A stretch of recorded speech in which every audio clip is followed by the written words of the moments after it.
행복한 하루를 여는 아침 묵상, 오늘 7월 첫 주간 7월 4일 월요일 아침에 사무엘상 13장을 읽고 묵상하겠습니다.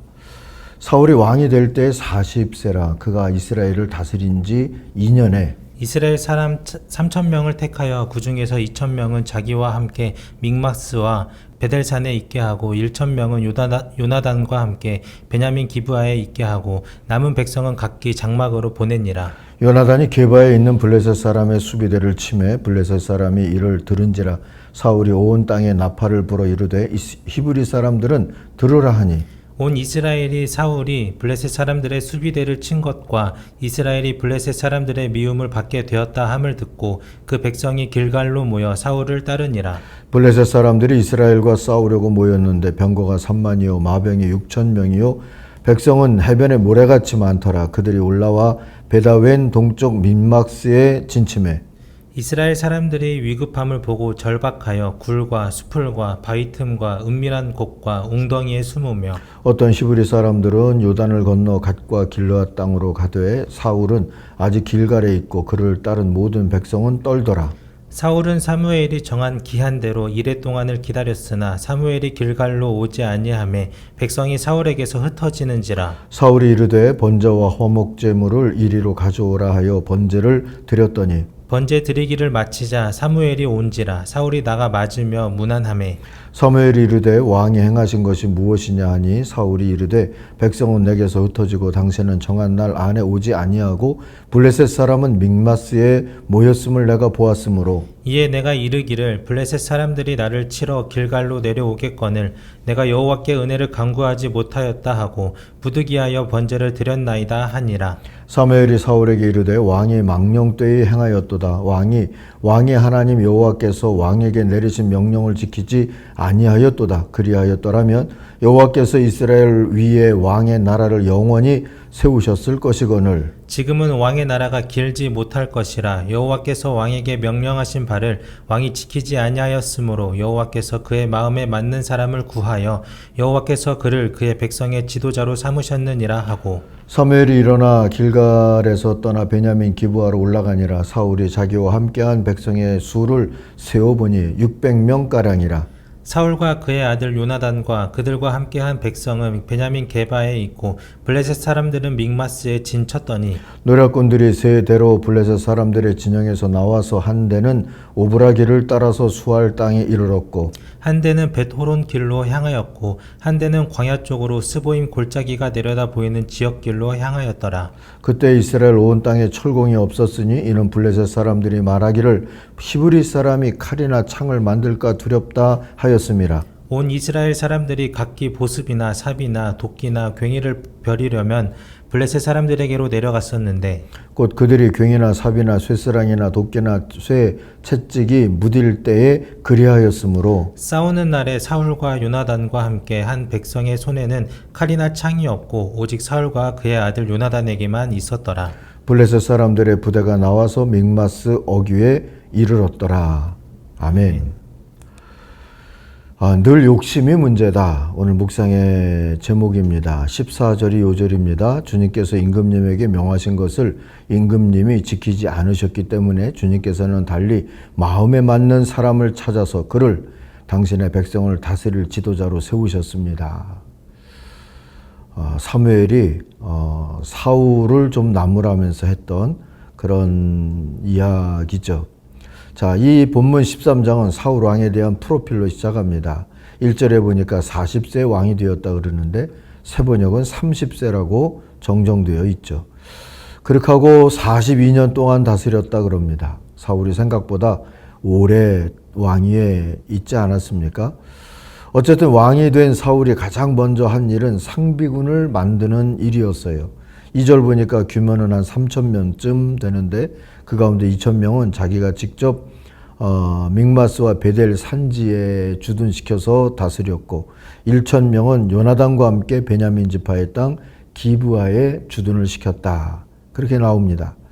자, 왕이 군대를 만들어 안보에 신경을 쓰는 건 당연한 일인데 보이지만 이 점이 왕정의 폐해라고 하나님은 이미 8장에서 사무엘을 통해서 경계하신 바 있습니다. 고대 왕정 국가들을 보면 안보를 빌미로 군대를 만들지만 이 군대라는 게 비생산적인 조직이잖아요.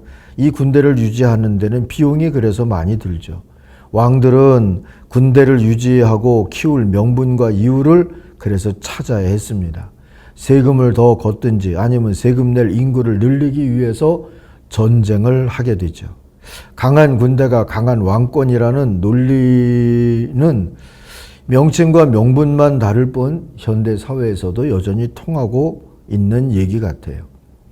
인간 세상의 한계다 싶은 마음도 들고요. 그러나 평화를 준비하기보다 싸움을 준비하는 일의 결국이 비극적이라는 것을 성경은 우리들에게 보여줍니다. 아무튼 군대를 만든 사울은 사무엘 때 이루었던 그 사무엘의 평화를 깨고 먼저 블레셋을 공격을 했어요. 3절 보세요. 사울의 명령이 있었을 겁니다. 요나단이 게바에 있는 블레셋 사람의 수비대를 치자 그랬잖아요. 블레셋 사람들이 그 소식을 들었어요. 사울이 온 나라에 나팔을 불어서 시브리 사람 소집령을 내렸죠. 먼저 도발은 이 요나단의 군대가 했어요. 그리고 블레셋 사람들이 거기에 대비를 한다는 소리를 듣고 그리고 사울은 온 나라에 동원령을 내리죠. 4절 보세요. 온 이스라엘 백성은 사울이 블레셋 수비대를 쳐서 이스라엘이 블레셋 사람들의 미움을 사게 되었다는 말을 듣고 길갈로 모여와서 사울을 따랐습니다. 우발적인 티격태격이 아니었다는 생각이 들지 않습니까? 사울은 전쟁의 시나리오를 세웠던 것 같아요. 아마도 왕으로서 사울은 은퇴한 사무엘에 못지않은 존재감을 보이고 싶었을 겁니다. 그러나 객관적인 정황과 무력을 비교해 보면 이건 무모하기 짝이 없는 일이었어요.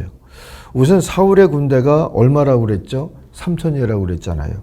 그런데 5절에 보니까 이스라엘과 싸우려고 모인 블레셋의 군대는 병거만 3만이랍니다. 기마가 6천이고요.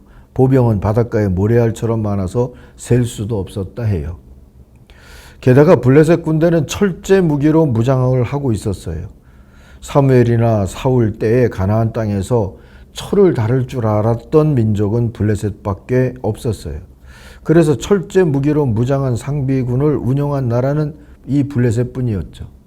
19절 20절에 보면 당시 이스라엘 땅에는 대장장이가 한 명도 없었다. 철 다루는 대장장이를 얘기하는 겁니다. 그래서 시브리 사람이 칼이나 창을 만드는 것을 보면 만드는 것을 블레셋 사람들이 허용하지 않았기 때문이다 그랬어요. 아직 철을 다룰 수 있는 기술을 수입하지 못했다. 이렇게 볼 수 있겠죠. 이스라엘 사람들은 그래서 농기구를 쓸 때 보습이나 곡괭이나 도끼나 낫을 철기를 이건 지금 말로 하면 수입해서 사다가 쓰고 이것이 날이 무뎌지면 블레셋 사람들에게 가서 비용을 지불하고 그 날을 다시 벼러가지고 와야만 했어요. 그러니 무기는 철제가 아닌 게 당연했죠. 이 시대의 이스라엘 사람들의 무기는 아직 청동기였다는 뜻입니다. 22절 보세요. 그래서 전쟁이 일어났을 때에 사울과 요나단을 따라 나선 모든 군인의 손에는 칼이나 창이 없었다 그럽니다. 오직 사울과 그의 아들 요나단의 손에만 그런 무기가 있었죠. 자, 그런데 먼저 블레셋을 공격을 했다는 얘기잖아요. 손자병법에 보면 무여 정정지기, 물격 당당 지진이라는 그런 대목이 있습니다. 정정지기라고 하는 것은 깃발이 정연한 그런 것을 이야기를 해요. 그럴 때는 무여, 치지 말라는 겁니다. 그리고 또 당당지진, 진이 당당하게 진지를 구축한 적도 물격, 공격하지 마라. 그런 얘기가 나와요. 때를 기다려야 된다는 거죠. 그런데 사울은 조급함으로 병법에도 어긋난 무리수를 두고 만셈입니다. 아니나 다를까요? 전황은 불리해지고 백성은 동요하기 시작했어요. 그도 그럴 것이 길갈에 모였다고 하는 것은 하나님 앞에 제사를 드리고 또 하나님의 허락을, 전쟁에 대한 허락을 받는 과정을 겪어야 되는 건데, 그게 말하자면 왕들이 마음대로 이 전쟁을 일으키지 못하도록 하나님이 허락을 하는 과정. 그래서 이 선전포고가 말하자면 이런 예배가 있어야지 선전포고가 되는 셈이죠. 그 권한을 제사장이 갖거나 아니면 사사가 갖거나 그랬다는 얘기입니다. 그런데 사무엘은 지금 은퇴를 했잖아요. 그리고 전쟁이 될 것 같으니까 와서 좀 우리를 도와주세요 했는데 그날 오긴 왔어요, 사무엘이. 근데 사무엘이 조금 늦는다 싶으니까 사울이 조급했던 것이겠죠. 그래서 자기가 번제와 화목제를 직접 드려서 주님의 지지를 받는 듯 가장을 했다가 결국 오늘 요절이죠. 주님의 내침과 책망을 받고 만 겁니다. 왕의 욕심이 오판을 낳고 그게 자라서 파국을 부른 셈이지요. 사실 왕의 권위와 정통성은 평화를 지키는 데서 오는 것이지요. 남다른 업적에서 오는 게 아닌 거예요. 우리 시대의 리더들도 이걸 좀 알면 좋겠다 하는 생각을 하게 됩니다. 정통성이 약하거나 통치의 비전과 철학이 약한 리더일수록 과욕을 부리기가 쉽죠. 그래서 뭔가 큰 눈에 띄는 어떤 업적이나 또 건축물이나 뭐 이런 것들에 자기 통치력을 과시하려고 하는 그런 경향들이 없지 않아 있어요. 너나 할 것 없이 욕심이 아니라 비전으로 살아야 지켜야 될 것들을 제대로 지키지 않을까 싶습니다. 세상과 교회의 리더십일수록 비전을 갖도록 하나님이 세우신 그런 리더십의 정체성에 대해서 철학에 대해서 하나님의 지도를 받도록 우리가 늘 기도해야 하리라 싶습니다. 이 아침에는 우리 모두가 너나 할 것 없이 하나님 나라의 비전으로 살게 해주십시오 하고 기도하는 아침이 되기를 바랍니다. 기도하겠습니다. 하나님 아버지, 욕심에 넘어지지 아니하도록 우리 걸음들을 하나님이 지켜주시고 또 이 욕심 때문에 평화를 깨면서도 다른 어떤 이유와 명분으로 또 사람들을 폭력과 전쟁에 휘몰아가고 있는 그런 욕심꾼들을 주님 막아 주시옵소서. 이 땅에 평강을 허락하여 주옵소서. 예수님의 이름으로 기도하옵나이다. 아멘. 하늘에 계신 우리 아버지, 아버지의 이름을 거룩하게 하시며 아버지의 나라가 오게 하시며 아버지의 뜻이 하늘에서와 같이 땅에서도 이루어지게 하소서.